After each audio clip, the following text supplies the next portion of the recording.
J'aimerais dire d'abord deux mots de l'idée centrale de notre épistémologie génétique, parce qu'elle est presque toujours mal comprise. Les uns me prennent pour un empiriste, et même pour un néo-behavioriste, comme l'a fait Berlin, parce que je soutiens que la connaissance part de l'action exercée sur les objets. Or, une action sur les objets, c'est pas du tout la même chose que tirer la connaissance des objets eux-mêmes. Il y a donc là une première confusion. Les autres me trouvent au contraire néo-maturationnistes ou même innéistes, étant donné que je fais appel à l'action du sujet. Mais ils oublient que l'action du sujet, c'est justement une action sur les objets qui a par conséquent interaction et pas action à sens unique. Autrement dit, je ne suis ni empiriste ni innéiste, mais je suis constructiviste. C'est-à-dire que je pense que la connaissance est affaire de continuelle construction nouvelle par interaction avec le réel et ne sont pas préformées. Il y a créativité continuelle. J'aimerais donc montrer en quoi la connaissance n'est pas préformée, ni dans les objets, ni dans le sujet, mais qu'il y a toujours auto-organisation et par conséquent une continuelle construction et reconstruction. Eh bien, pourquoi ne suis-je pas empiriste? L'empiriste pense que la connaissance est une sorte de copie des objets, une copie fonctionnelle, comme disait Hull. Or, ça n'est jamais une copie.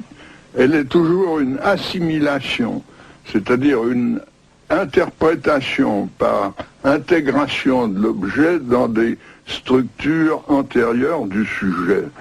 Le meilleur exemple qu'on puisse donner pour justifier cette thèse, c'est l'étude du dessin lui-même chez l'enfant, étant donné que le dessin, par définition, est une copie d'un modèle. Eh bien, ce qu'on observe chez le jeune enfant, c'est que l'enfant ne dessine pas ce qu'il voit, il dessine l'idée qu'il s'en fait, il dessine ce qu'il en sait, c'est-à-dire son interprétation, et non pas l'objet tel quel en tant qu'observable perceptible. Prenez par exemple la copie d'un losange. Je demande à l'enfant de copier ça, voilà le modèle. Eh bien, pour l'enfant, le losange, c'est un carré qui a des pointes. Alors, vous voyez le résultat, il vous dessine un carré avec une pointe dessus, ou bien il vous dessine un carré avec une pointe à côté. Vous allez voir maintenant une première expérience. C'est une petite fille nommée Emmanuelle qui a 3 ans, 6 mois, et qui va copier devant vous un triangle. Take a good look at it, huh?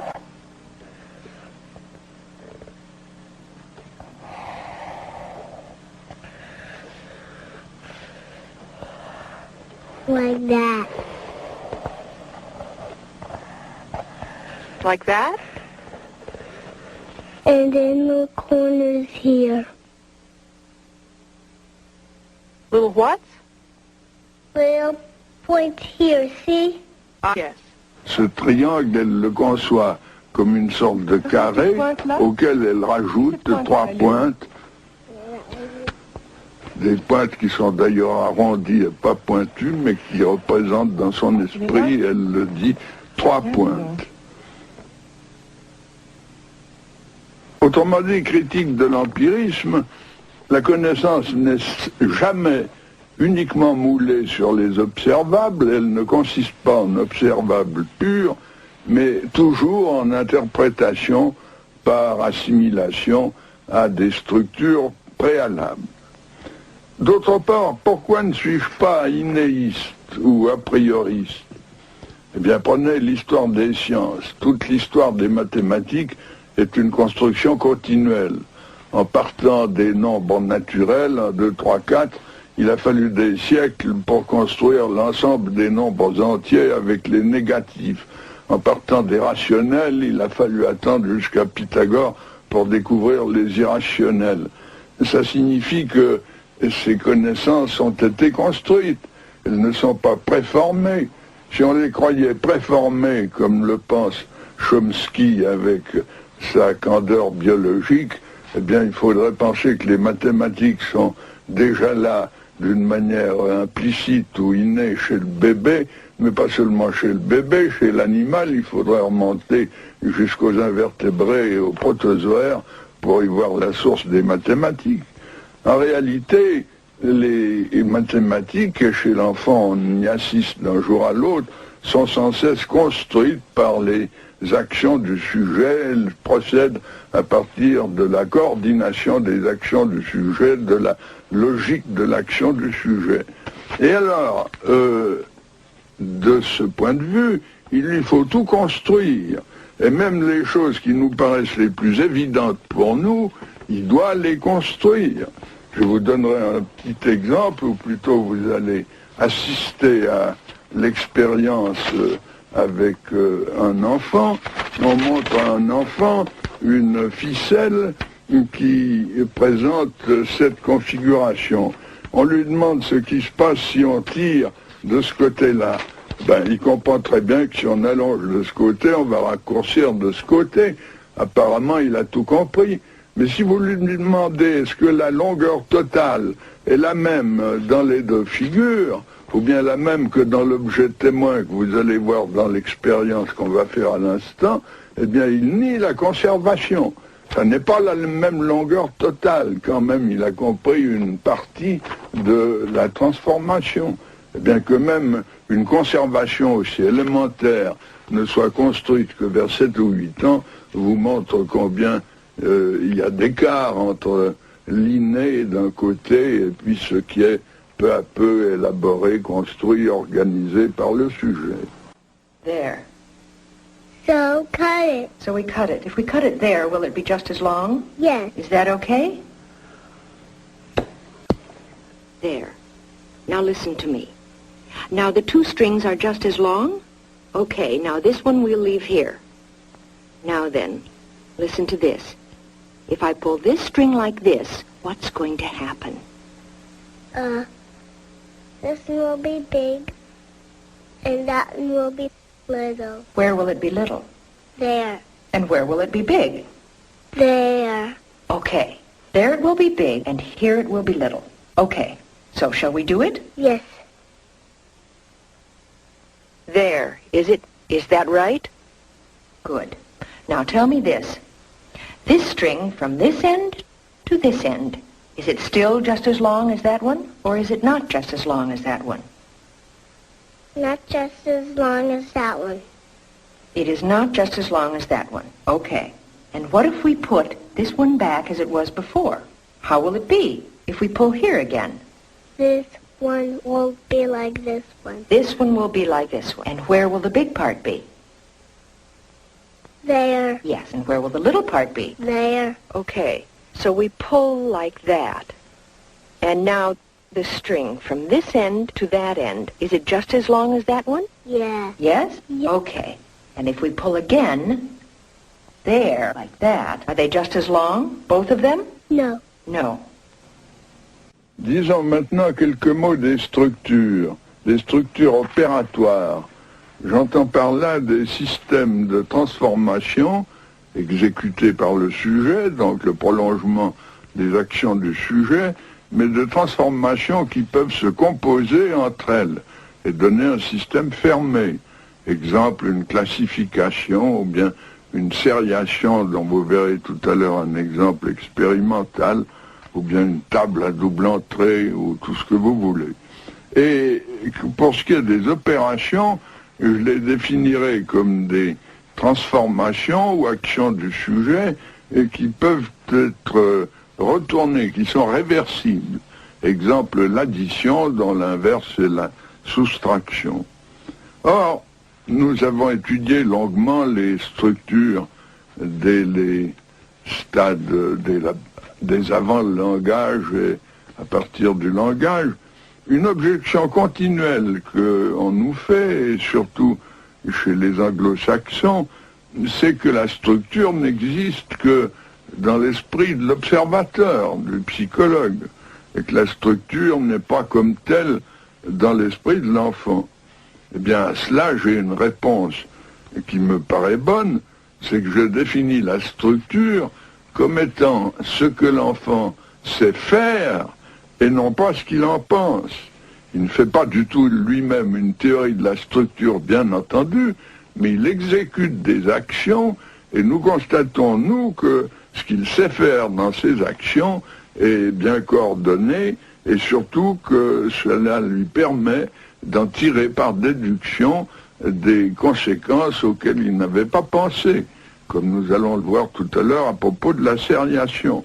Autrement dit, la structure, c'est en fait un ensemble de pouvoirs coordonnés que le sujet a acquis et dont le théoricien peut formuler les lois d'une manière abstraite, mais dans l'esprit de l'enfant, ça n'a rien d'abstrait, ça n'a même rien de théorique, c'est l'ensemble de ces pouvoirs coordonnés entre eux.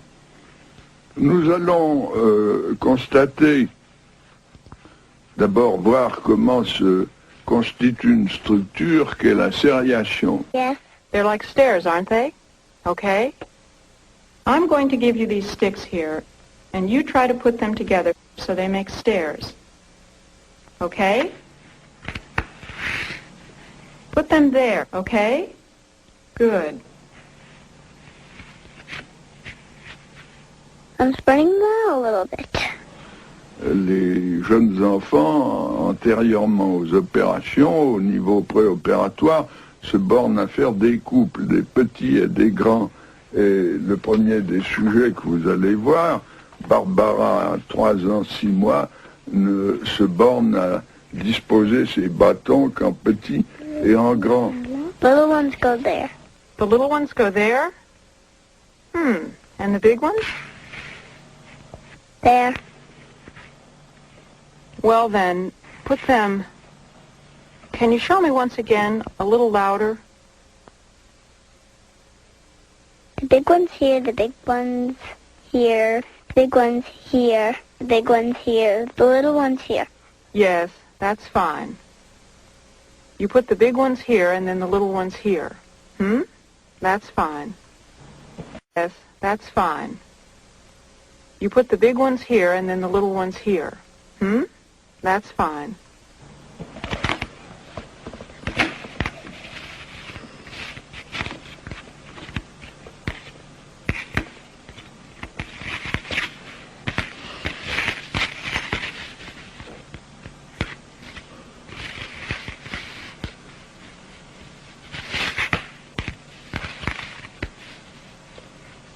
Yeah.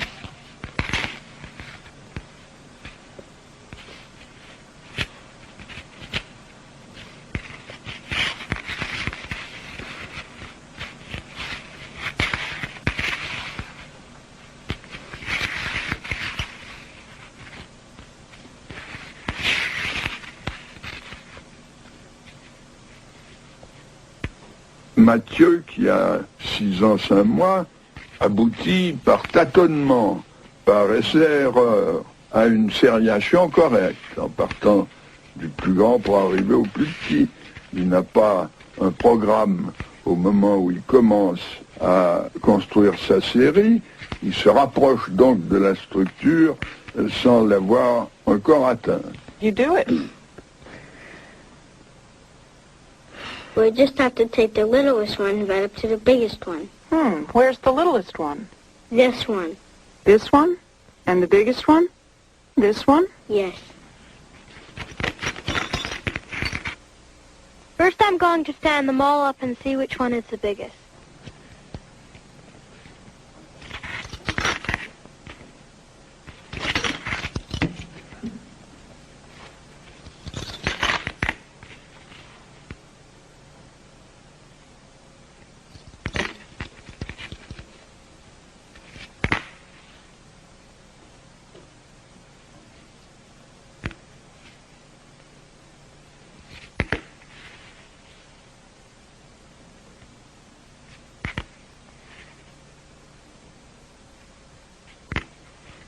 Can you tell me what you did? Well, I first looked at which one was the biggest. And then? And then I looked again at which one was still the biggest. Still. And then? And then I saw that it made stairs, that there, so I put that one after, and there it was. Catherine, qui a 9 ans, elle, possède la structure. Elle emploie une méthode opératoire pour la construire. Elle dit, j'ai regardé lequel était le plus grand, et puis ensuite, lequel était encore le plus grand, et ainsi de suite. Elle prend toujours le plus grand de tous ceux qui restent. Autrement dit, dès la construction de la série, elle aboutit à une méthode exhaustive sans avoir besoin de tâtonnement. Eh bien, de cette conquête d'une structure, elle peut tirer des conséquences nouvelles auxquelles elle n'avait jamais pensé. Then this one. 7? 7. You counted them fast, hmm? Yes, I did 3 plus 4, I looked. And how many of the sticks are there that are smaller than this one?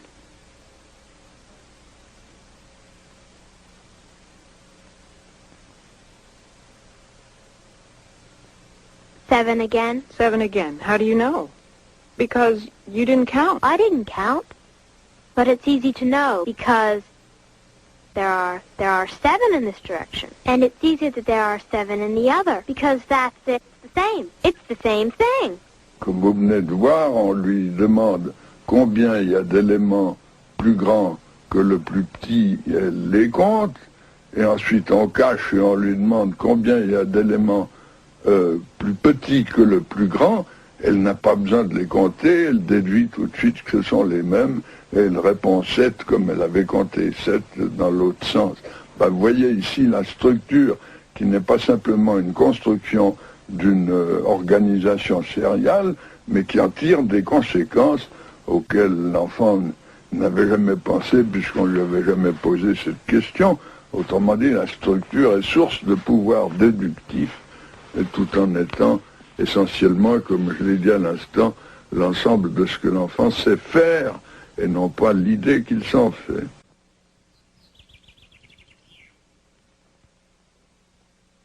Si les connaissances ne sont pas préformées ni dans l'objet, comme le croit l'empirisme, ni dans le sujet, comme le croit l'innéisme, il y a alors construction successive.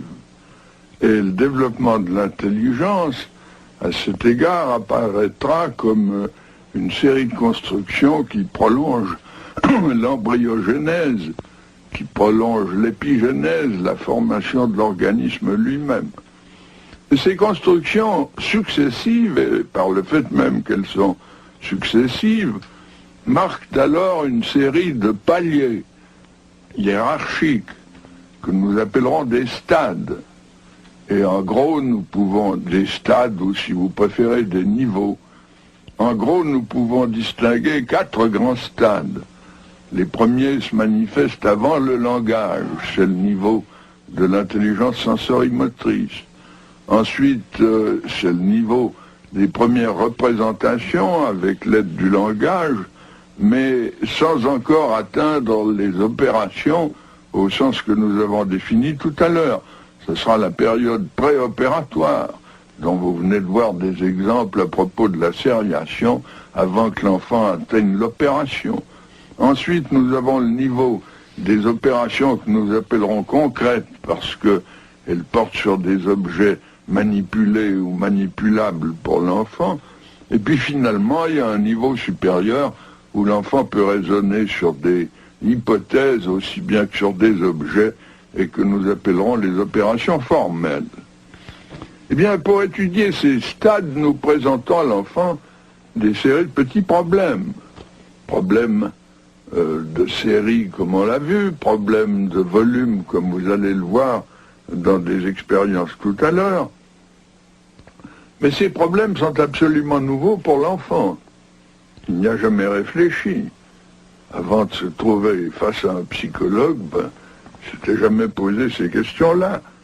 Alors on pourrait s'attendre à ce que les réponses de l'enfant soient d'une infinie diversité, soient absolument multiples, dispersées, et surtout soient inventées ad hoc dans chaque situation particulière, par chaque sujet particulier.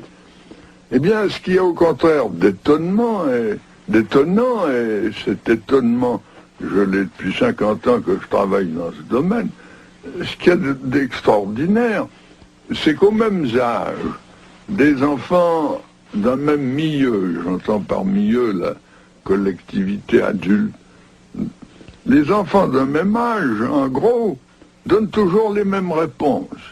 Il y a une convergence étonnante. Et puis, d'autre part, par exemple, ce que vous avez vu sur la sériation, vous pourrez le voir chez tous les enfants préopératoires, etc. Et puis, le second fait très surprenant, c'est que on retrouve, il y a des différences donc d'un âge au suivant, mais on retrouve toujours le même ordre de succession. C'est-à-dire que ces stades sont séquentiels, il faut passer par l'un pour pouvoir arriver au suivant.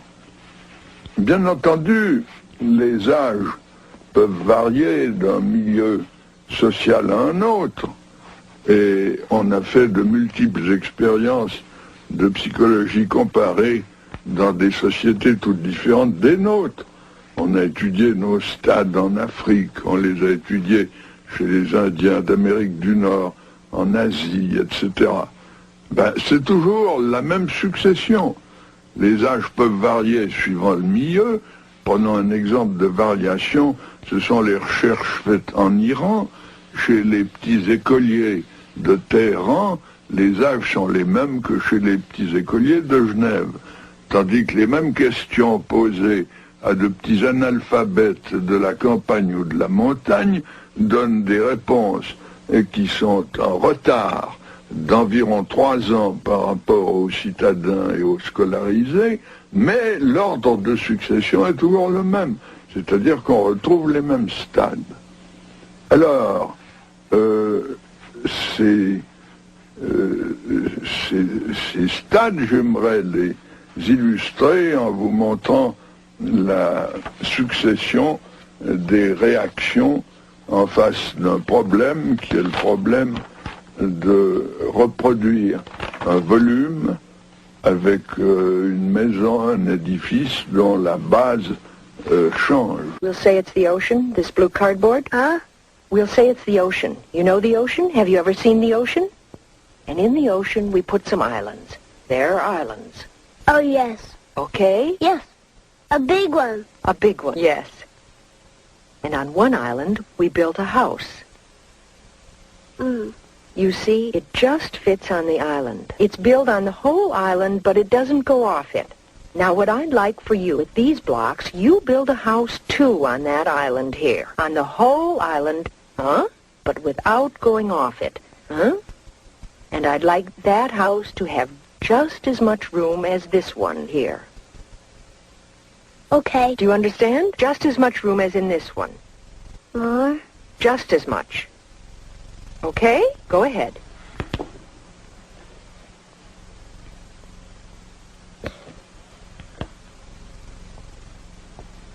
I can't put any more.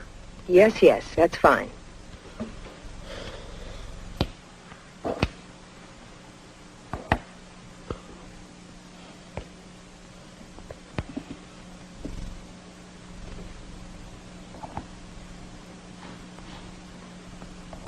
There. It's the same house? There's just as much room in the two houses? Yes. You're sure? How do you know? Because I see. How do you see? You can lift that one if it helps you. You can pick it up. Show me. I don't see very well. Ah, yes. I didn't mean like that. Okay. But show me how you see there's just as much room in the two houses. Because I see they're just this big. And if they're just as big, like that, there's just as much room in them? Yeah. You're sure? Yes. Donc, le plus jeune, à 4 ans, n'a aucune idée du volume. Il a beau comprendre qu'on lui demande de faire une maison qui contient la même place, la même chose de place, comme nous disons en français enfantin, eh bien, il cherche simplement une maison de même hauteur. Et son idée de l'égalité unidimensionnelle lui donne l'impression d'une égalité générale.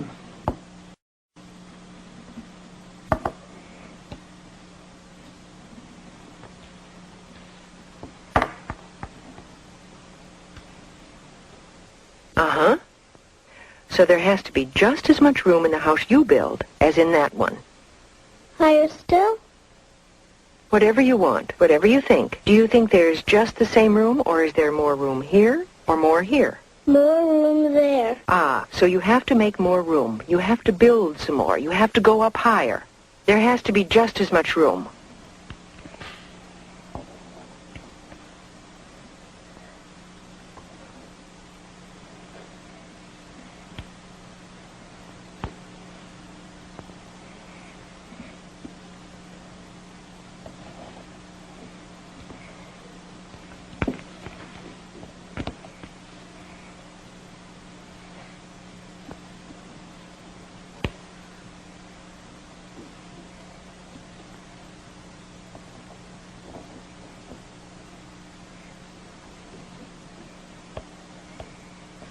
Do you think that there's just as much room there and there, or not?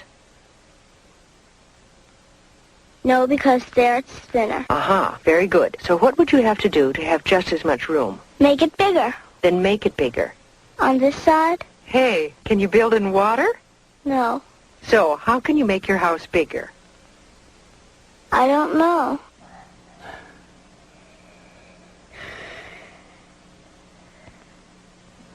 A minute ago, you told me there isn't just the same room in these two houses.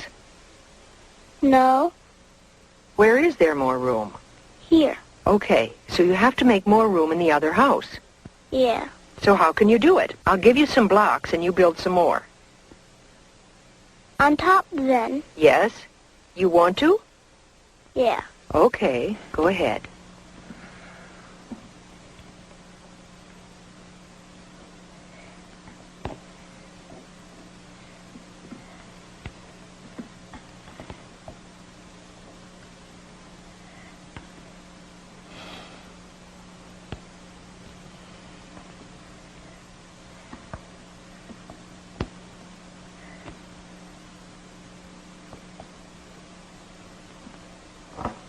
So, you think that's okay now?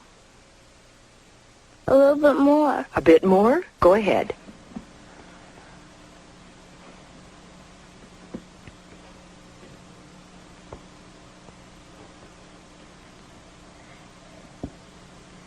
You want me to help you?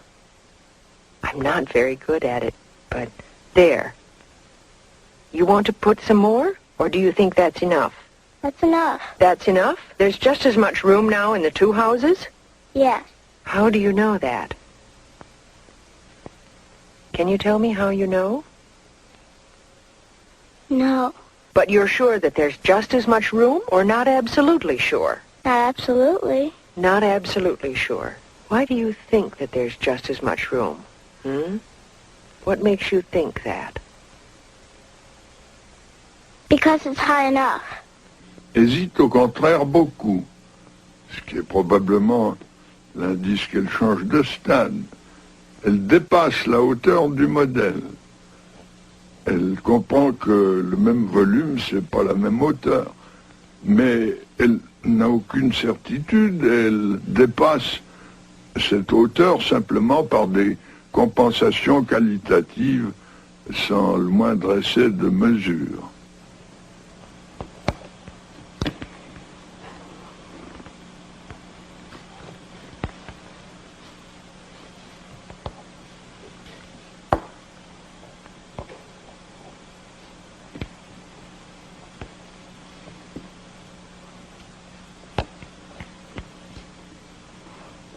There. Okay. We'll straighten it out so it doesn't fall. So, there's just as much room as in this one?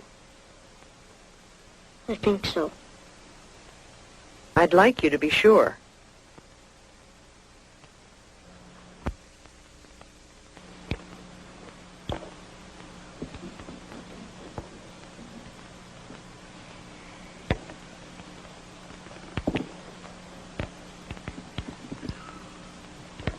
What are you doing there?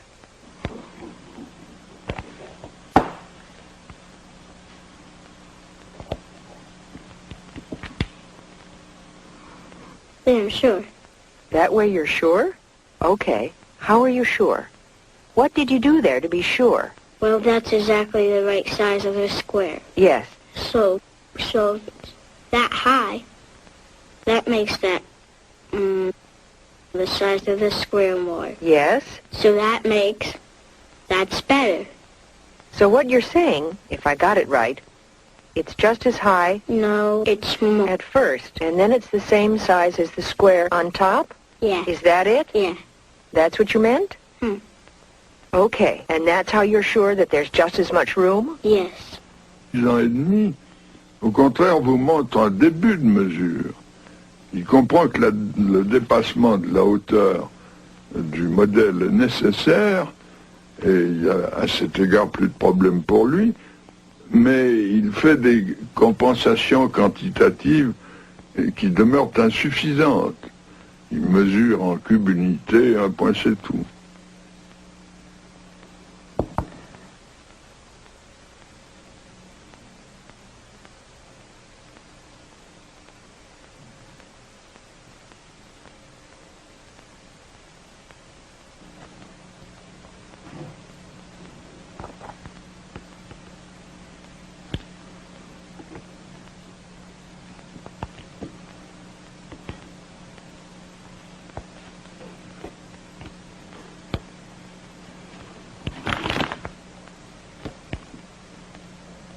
There. There's just as much room in the two houses? I'd say so. You'd say so. Okay. How can you tell? Well, there are 3 lines. And then I looked at the lines. Where are there 3 lines? Explain it to me. There. 1, 2, 3. Okay, those big lines there. And then there are 3 of them? I can put them. Yes, show it on this side, maybe. There. There. It's the same 3. And then there's 3 lines on top, and I can put them there. Yes. Can you show me the lines on top? Can you put them there? Those? The last 3? Yeah? So the last 3 are these 3 lines? Yeah. Okay. And then the first ones, that's to make it as high as the house? Yeah. Okay. And that's how you can be sure that there's just as much room in the 2 houses? No, because there I didn't do all the sides. Ah, so then what? I have to put 3 more. 3 more.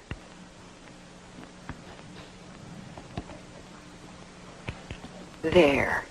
What do they represent, those 3 more? Can you show me on that one what they represent? That one. That side. Yeah. And then I put 3 more. Yes.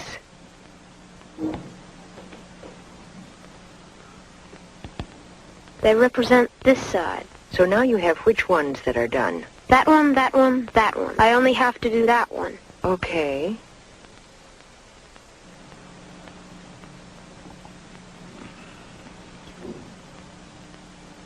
Okay. That's that side? Yes. 10 ans, contrairement au précédent, se livre à des mesures. Il décompose le volume en supplots, représente une surface, alors qu'en fait il en faudrait 12. It's the same volume. Yes. But explain what you count each time. There has to be 4 times 9 cubes to make that.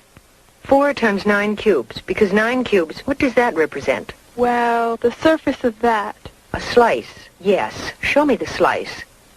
All right, all the way around. And then there have to be 4 to make the whole building. Good. So go ahead. Mais ces tranches en relation avec les étages. Et elle se livre ainsi non seulement à une quantification numérique, c'est-à-dire de la mesure, mais elle procède à une multiplication.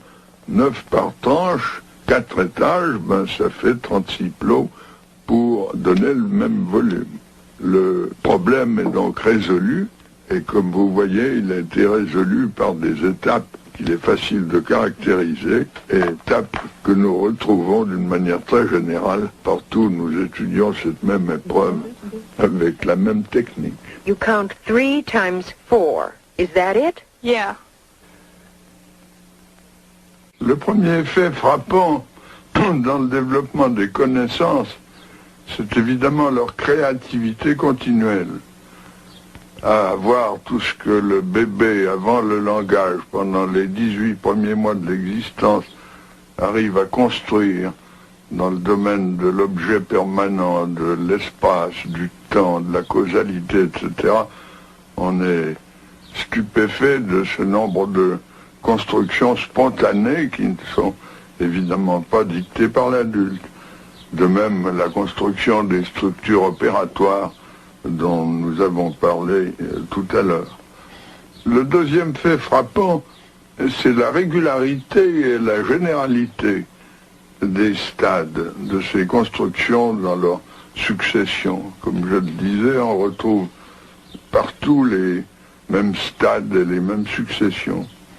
Il y a donc dans ces faits un certain nombre d'enseignements à en tirer. D'abord pour la psychologie. Pour la psychologie, parce que expliquer un phénomène psychologique, c'est retracer sa formation. Autrement dit, la psychogénèse me paraît le terrain de l'explication en psychologie. En second lieu, bien entendu, il y a des applications pédagogiques possibles.